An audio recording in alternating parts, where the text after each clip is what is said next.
Hey, this is Katie here, and today I'll be talking about the top three mistakes that Nintendo has ever made. I will be excluding the Nintendo PlayStation because that's never released. Also, I'll be including products made by Nintendo that has failed really badly. Let's get to it.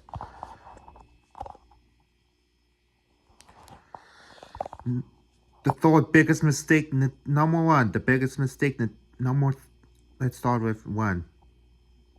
The Virtual Boy by Nintendo. Oh boy, oh boy.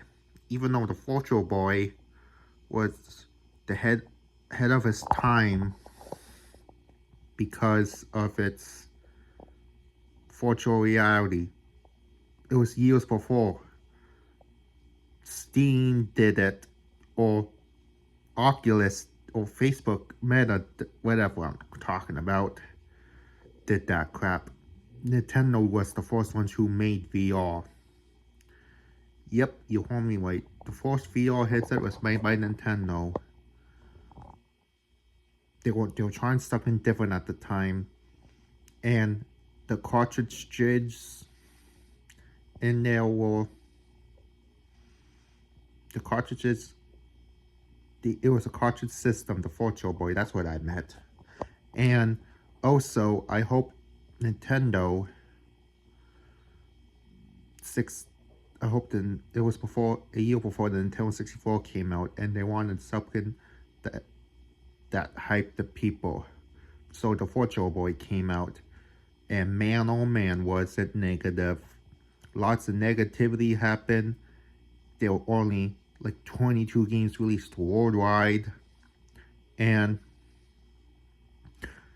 the graphics were red and black, which I think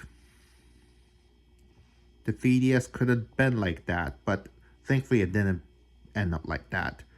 Thank goodness, because the 3DS did really well, and the Virtual Boy tanked. Speaking about the Virtual Boy, the Virtual Boy on Nintendo Classics, I'm hyped for that, actually, if you hasn't seen my videos about it yet. And also, if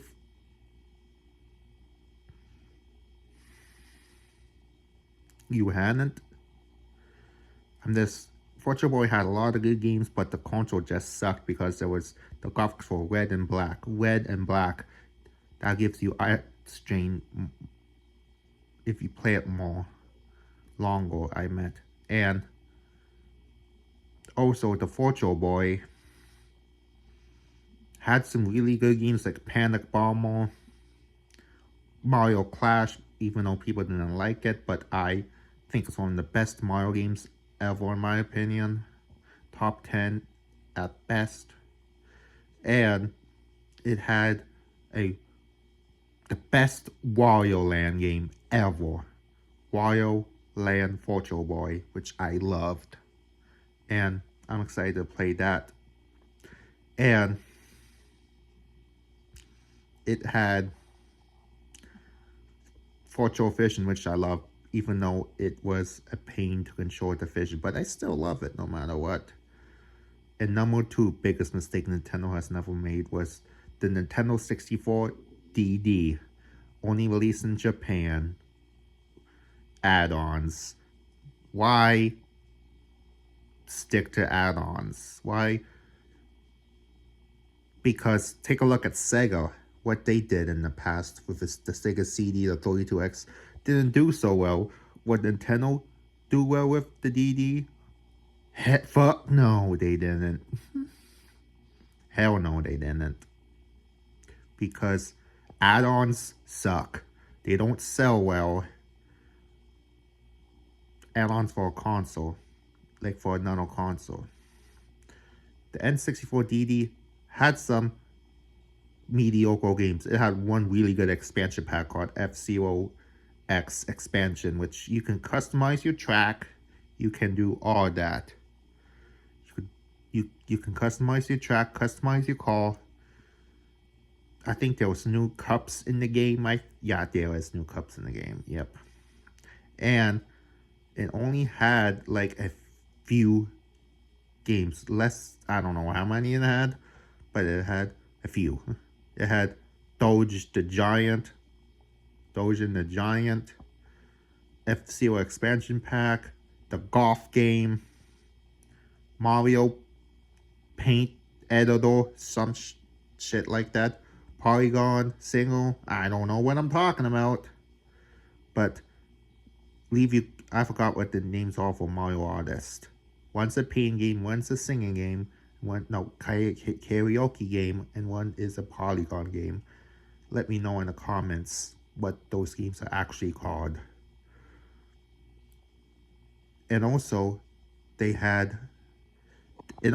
think I liked about DD, it actually had a pretty good menu. It had a good OS on it. It had the Nintendo 64 logo on it. It had on the bottom it tells you the time, the date. It's pretty cool. Not lying. That's the only good thing about it. The rest of it sucks. Except for F-Zero X expansion pack, which I love. Don't forget about that, guys. Also, Mario Artist was actually a good game. The games were on there were good to mediocre. The most mediocre game on there is Doge the Giant, which didn't get a North American release. Which it got released in Europe on the GameCube later, and in Japan on the GameCube later. So yeah. Doge the Giant, hoping that's on the GameCube NSO someday. I'm hoping, guys. And before we get to number one, here are two audible mentions that Nintendo's mistakes have been done. Let's say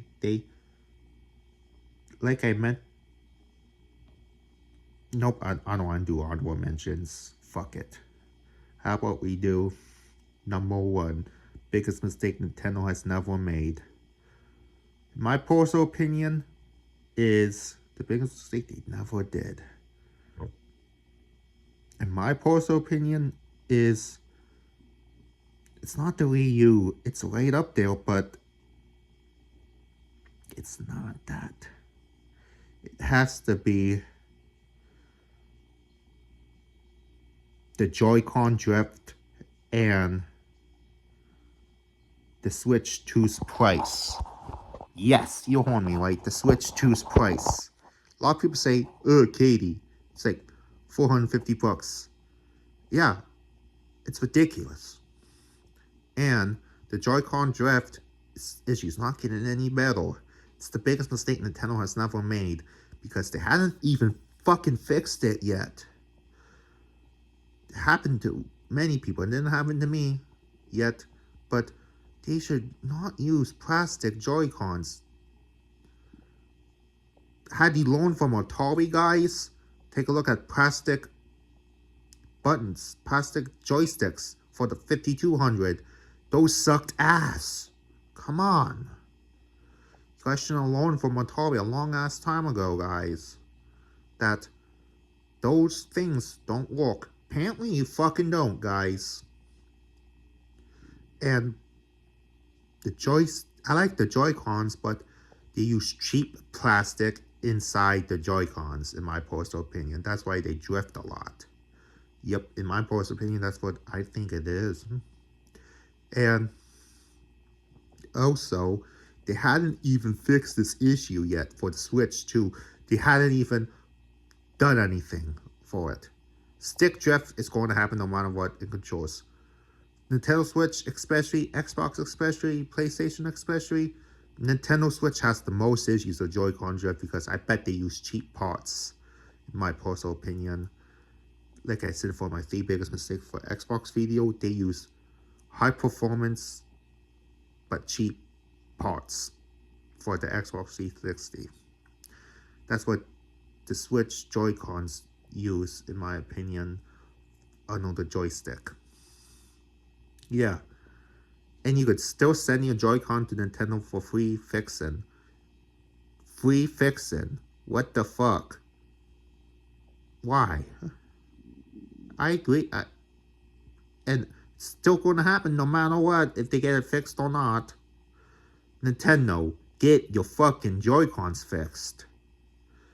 Use tougher materials, not this cheap ass plastic like you use for the Atari, like Atari 5200. That's why Atari 5200 controllers sucked in the first place.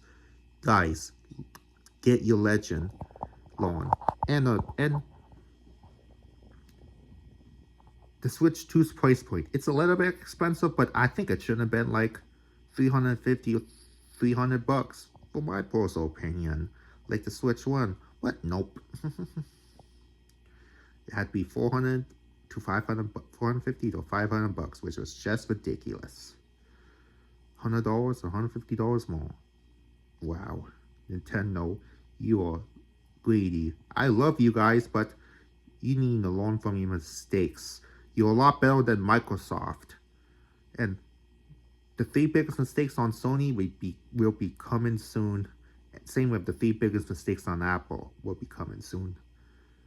Those are the 2 videos that I'm looking forward to make in the future, guys, this year. If you like this video, leave a comment down below. And what are the 3 biggest mistakes of Nintendo that Nintendo has never made in your personal opinion? And I am out.